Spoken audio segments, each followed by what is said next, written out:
Nous vivons des temps qui sont formellement des temps messianiques, exceptionnels, extraordinaires. Ce qui se passe ne s'est pas passé depuis 25 siècles. Et pourtant, le scénario manque. Il y a quelque chose qui manque. Je dirais ça de façon vulgaire, c'est que les Juifs sont à côté de leur pompe par rapport à ce qu'ils vivent concrètement et réellement. Et ce problème n'est pas qu'un problème d'humeur ou d'impression, c'est un problème non seulement philosophique, spirituel, mais aussi politique, sociologique, etc. C'est finalement pose la question de l'orientation de la société israélienne comme étant l'horizon de toute l'histoire juive. Vous dites en gros que toutes les attaques contre Israël sont des prétextes, les attaques au nom de la morale. C'est manifeste. C'est manifeste. C'est que derrière ce livre, il y a un livre de 700 pages qui s'appelle 15 ans de solitude. J'ai accumulé des analyses stratégiques de ce qui se passe depuis le début des années 2000. Et je crois avoir très bien compris tous les domaines, culturel, journalistique, politique, on trouve toutes les dimensions. Parce qu'il m'a semblé que cette attaque contre le peuple juif était considérable et énorme. Elle n'est d'ailleurs pas finie. Je ne sais pas vers quelle impasse nous nous dirigeons. Mais il y a une accumulation de forces anti-israéliennes sur le plan planétaire qui est inquiétante. Et c'est pourquoi il est très important que les Israéliens pensent exactement ce qu'ils sont dans la situation telle qu'elle est, ce qui n'est pas le cas.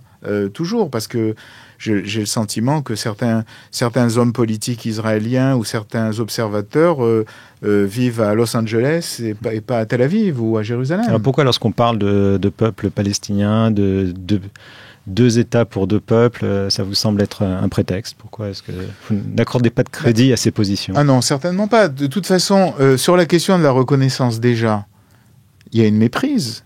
J'ai pas besoin qu'on reconnaisse que j'existe. J'existe, un point et c'est tout. Celui qui n'est pas d'accord avec moi, ça se joue sur le terrain de combat. Mais j'ai pas besoin qu'on reconnaisse que j'existe. J'affirme mon existence. Est-ce que vous croyez que la Ligue arabe défend l'arabité de son institution? Est-ce que vous croyez que les Palestiniens qui ont un projet de constitution qui définissent la Palestine comme arabe et musulmane sentent le besoin? Non. Quel est le plan palestinien? Premièrement, obtenir la pseudo-indépendance de la Cisjordanie. Deuxièmement, demander le retour des réfugiés.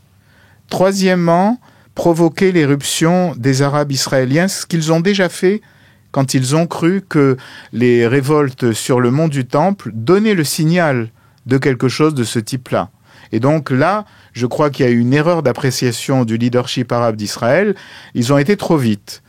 Soutenir le Hezbollah, soutenir les terroristes, soutenir l'autorité palestinienne et montrer qu'en fait, ils sont en dissidence dans la nation israélienne. Donc en fait, le plan palestinien est très clair. Il faut être aveugle pour ne pas le voir et il faut être aveugle pour croire que une fois que les territoires seront rendus, la paix existera. Pas du tout. Dès le lendemain, la guerre continuera. Et donc, si vous voulez, il y a ici une entourloupette majeure à laquelle se livrent aussi les pays occidentaux. Les pays occidentaux ne veulent pas le bien d'Israël.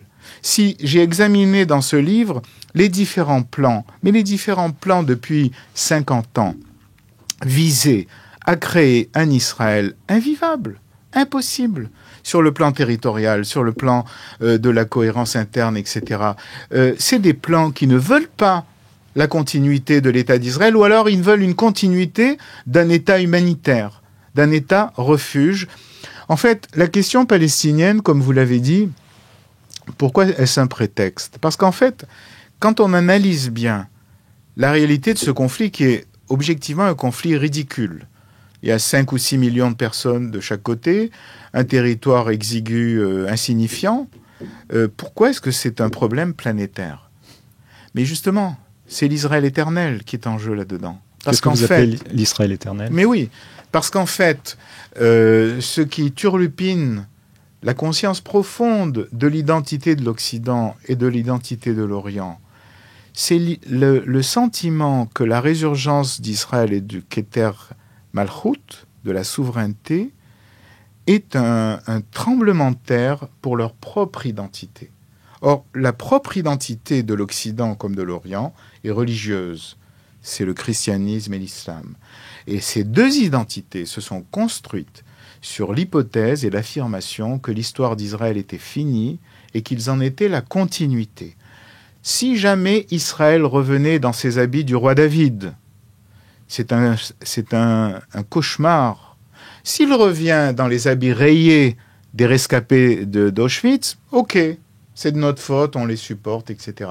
Mais s'il revient dans les habits du roi David, ça devient un cauchemar métaphysique. Et donc derrière les attitudes pseudo-politiques se jouent des enjeux identitaires qui les dépassent.